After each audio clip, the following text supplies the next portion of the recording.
warahmatullahi wabarakatuh. Perkenalkan, saya Elvani Nurhayati, NIM R02170440 dari Program Studi Keselamatan dan Kesehatan Kerja Universitas 11 Maret. Kali ini saya akan memaparkan skills komprehensif yang berhubungan dengan sektor konstruksi. Oke, jika mengacu pada Peraturan Menteri Ketenagakerjaan RI Nomor 5 Tahun 2018 tentang keselamatan dan kesehatan lingkungan kerja, adapun faktor-faktor bahaya yang mungkin saja terjadi di sektor konstruksi, yaitu yang pertama faktor psikologis, yaitu kelelahan. Nah, kelelahan ini dapat terjadi apabila pekerja menerima beban kerja terlalu berat.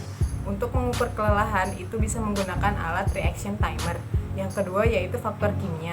Faktor kimia itu ada debu yang berasal dari material-material bahan yang digunakan, asap-asap alat berat, campuran beton, dan lain-lain. Alat untuk mengukur debu yaitu personal dust sampler.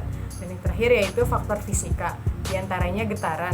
Getaran ini dihasilkan dari getaran yang berasal dari kendaraan alat berat, mesin, atau alat-alat yang bergetar seperti punching machinery.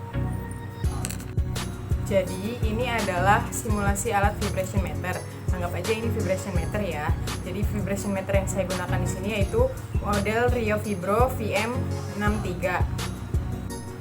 Oke, anggap aja ini display dan ini adalah tombol meas. Jadi untuk menggunakannya, pertama-tama kalian harus mengecek dulu baterainya. Nah, cara ngecek baterainya gimana? Caranya yaitu ditekan tombol meas. Nah, kemudian lihat di display. Kalau misalnya nanti ada titik double, berarti baterainya harus diganti. Kemudian, kalau misalnya tidak ada, ya udah berarti bisa dipakai. Nah, selanjutnya yaitu teman-teman tekan tombol meas atau power on kurang lebih 10 detik. Jadi ditekan 10 detik, terus teman-teman menentukan skala pengukurannya yang sesuai. Nah, setelah ditekan, alat siap digunakan.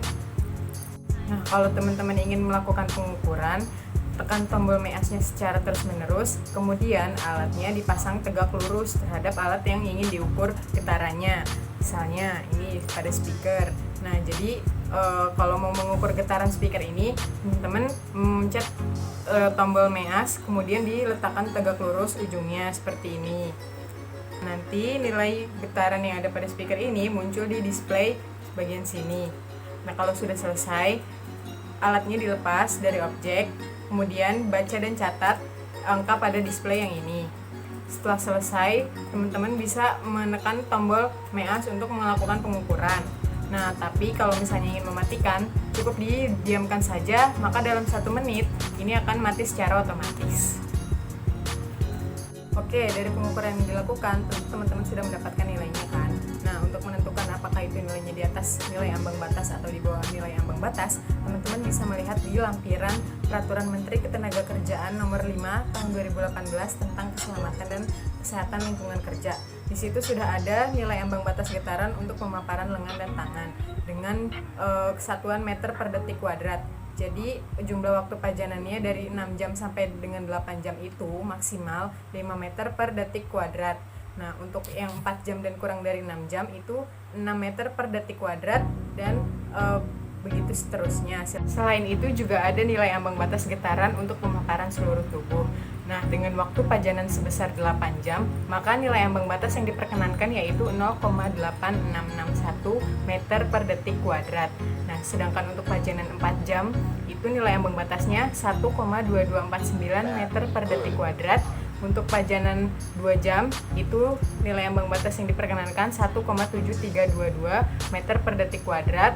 Untuk waktu pajanan 1 jam, itu yang nilai ambang batasnya 2,4497 meter per detik kuadrat. Dan untuk waktu pajanan 0,5 jam, itu nilai ambang batasnya 3,4644 meter per detik kuadrat. Jadi semakin lama waktu pajanan, maka nilai ambang batasnya semakin kecil. Sekian pemaparan dari saya, kurang lebihnya saya mohon maaf. Terima kasih. Wassalamualaikum warahmatullahi wabarakatuh.